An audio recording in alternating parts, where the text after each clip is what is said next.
সাম্প্রতিক সময়ে আলোচনা এবং সমালোচনার মধ্য দিয়েই দিন কাটাচ্ছেন আলোচিত অভিনেত্রী পরীমনি।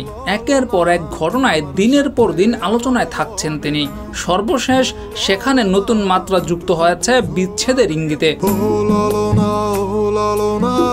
পরীমনি নতুন করে প্রেমে পড়েছেন শেখ সাদির। বিষয়টি নিয়ে তারা মুখ না খুললেও পরীমনির বাসার কাজের লোক প্রকাশ্যে জানিয়েছিলেন সবকিছু। সে বলেছিল পরীমনি এবং শেখ সাদি একসঙ্গেই থাকছেন। পরীমনির বাসার কাজের মেয়ের বক্তব্য নিয়ে মিডিয়া পাড়া এখনো তোলপাড়। আলোচনা হচ্ছে সর্বত্র। তার মধ্যেই এখন গল্পে নাটকীয় মোড়। বিচ্ছেদের ইঙ্গিতেই যেন মিলছে পরী সাদির। শেখ সাদি একটি পোস্ট করেছিলেন, সেখানে তিনি তার বিখ্যাত ললনা গানটির কয়েকটি লাইন লিখেছিলেন।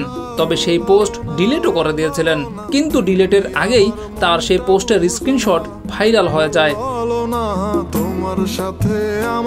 অন্যদিকে পরীমনি আবার একটি পোস্ট করেন। সেই পোস্টটা কি শেখ সাদিকে ইঙ্গিত করে করেছেন কিনা সেটা নিয়ে চলছে তুমুল আলোচনা। পরীর এই পোস্টের পর প্রশ্ন উঠেছে, তাহলে কি পরীমনির চরিত্র নিয়ে কিছু বলেছেন শেখ সাদি? ডেস্ক রিপোর্ট, যুগের চিন্তা।